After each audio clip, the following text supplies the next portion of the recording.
ஓம் சக்தி சொல்லி பேசு. நீ பேசுப்பா. ஓம் சக்தி சொல்லி பேசு. ஓம் சக்தி. எந்த பேர் ஊர் என்ன சொல்லி பேசு. இந்த வந்து கிருஷ்ணகிரி மாவட்டங்க. கிருஷ்ணகிரி மாவட்டம் வந்தோம். சரி, பையனுக்கு இந்த மாதிரி தீய சக்தி தெரிஞ்ச உடனே என்னாச்சு? உன் பையன் ஒரு வாரமாக எப்படி இருந்தா?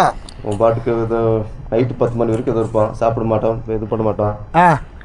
10 மணிக்கு மேலே ஆச்சுன்னா மேலே வந்துடும். அப்போ சரி வேற கெட்ட சக்தி வந்துடும். கெட்ட சக்தி என்ன பண்ணுவான் 10 மணிக்கு மேலே? 10 மணிக்கு மேலே ஆச்சுன்னா அவன் பாட்டுக்கு இது பண்ணுவான். யாரையும் அவனை 10 பேர் வச்சாலும் அந்த நிற்காது. 10 பேர் வந்தாலும் நிற்காது. இவனை பிடிக்க முடியாதா? பிடிக்கவே முடியாது. ரொம்ப கஷ்டப்பட்டு அதுக்கப்புறம் சரி இந்த மச்சானுக்கு ஃபோன் போட்டு கேட்டிருந்தாலும் சரி இந்த பக்கம் இங்கே வாங்க, நாகசக்தி அம்மன் கோயிலுக்கு கூட்டுவாங்க. இது என்ன ஊருன்னு தெரியுமா? தெரியும். என்ன ஊர்? மலமுச்சம்பட்டி. மலமுச்சம்பட்டி நாகசக்தி அம்மன் கோயிலுக்கு கூட்டுவாங்க. கூட்டுவாங்க அப்படின்னு வந்து போனது. வெள்ளிக்கிழமை வந்து பார்த்துட்டு போனது. வியாழக்கிழமை வந்து பார்த்துட்டு போனோம். இப்போ பரவாயில்லைங்க, இந்த ஒரு இதில் வியாழக்கிழமை பூஜை நடந்துட்டு இருக்குது. பூஜை நடந்துட்டு இருக்குது. நான் முதல்ல நீ கூட தண்ணி அடிச்சிருந்தேன் இல்லையா? ஆமாம், அது அந்த தூக்கம் இல்லைன்னு சொல்லி தண்ணி அடிச்சிருந்தேன். இவனால் தண்ணி அடிச்சிருந்தா அப்படியே வந்துட்டான். இருந்தாலும் அதையும் சாமி கண்டுபிடிச்சிருச்சு. பரவாயில்ல, உனக்கு ஒரு தீர்த்தம் தொலைச்சு உன்னை ரெடி பண்ணி விடுறோம் போ அப்படின்ட்டு. உன்னையும் உனக்கு மாலை போட்டுட்ருக்கனா? உனக்கு மாலை போடல இல்லை, இவனுக்கு மட்டும் மாலை போட்டிருக்க. அப்போ இவனை யாராலையும் பிடிக்க முடியல. பூஜை நடக்க ஓடுறான். நான் ஒன்றும் சொல்லிட்டேன். கடைசியில் அம்மா வந்ததுக்கப்புறம் எல்லாரும் விட்டுட்டு தியானம் பண்ணுங்கன்ட்டேன். கண்ணை மூடிக்கேன்ட்டேன். கண்ணா மூடிக்கிங்கன்னு சொன்னேன். அப்போ என்ன நடந்ததுன்னு அவனுக்கு தெரியும். அவன் உடம்புல இருந்த தீய சக்தி போனது அவனுக்கு தெரியும். ஓம் சக்தி சொல்லி பேசு. ஓம் சக்தி. உன் பேர் என்ன ஊர்? என் பேர் கிருஷ்ணகிரி மாவட்டத்தில் இருக்கோம். என் பேர் ஹரிஷு.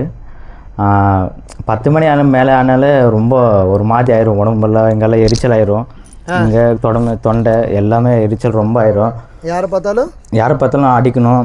ஒரு மாதிரி என்னென்னு பண்ணிடலாம் இவங்கள. முதல்ல யாரை? எங்கள் அப்பாயும் எங்கள் மாமாயும் எங்கள் அத்தையும். என்ன ஒன்று தோணிட்டு இருந்தது? வெட்டிடலான்னு தோணுச்சு. அப்புறம் சரி, எங்கள் மாமா வந்து ஃபோன் பண்ணி இப்படி தான் சொன்னாங்க, இங்கே வாங்க, இங்கே வந்து எல்லாம் சரியாயிடும். நானும் சரியாயிட்டேன். சரி, அப்படி தான் வந்தோம். இங்கே வந்து நான் பூஜை நடந்து எனக்கு சாமி வந்ததா? அப்போ உனக்கு என்ன ஆச்சு? போயிடுச்சு. கீழே போயிடுச்சு. ஆமாம், கீழே வந்து கொஞ்சம் இப்போ தான் நார்மல் ஆகிருக்கேன். நார்மல் ஆகிட்டேன். இப்போ உனக்கு அந்த மாதிரி ஏதாவது கோம்பம் வருதா? இல்லை, எதுவும் வரல. தூக்கம் நல்லா தூங்கிக்கிறியா? தூங்கிக்கிறேன். நல்லா தூங்கிக்கிறேன். சாப்பிட்டுக்கிறேன், டைம் சாப்பிட்டுக்கிறேன், அதே மாதிரி தூங்கிக்கிறேன். நிம்மதியாக இருக்கியா? இப்போ நிம்மதியாக இருக்கு. இப்போ உன் குடும்பம் எப்படிமா இருக்குது?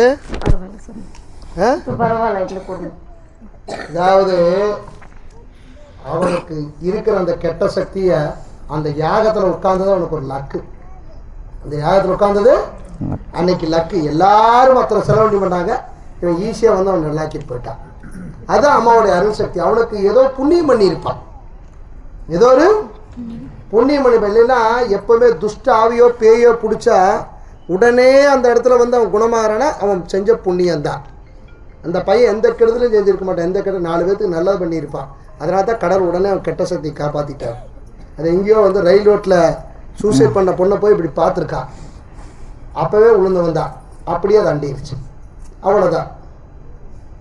அப்போ இந்த கெட்ட சக்தியின் நெகட்டிவ் தாட்ஸ் எல்லாம் மனுஷனை தாக்கும் போது யார் காப்பாற்றுறான்? இந்த காலபைரவி தான் காப்பாற்றுறான். காலபைரவி தான் காப்பாற்றுறான்.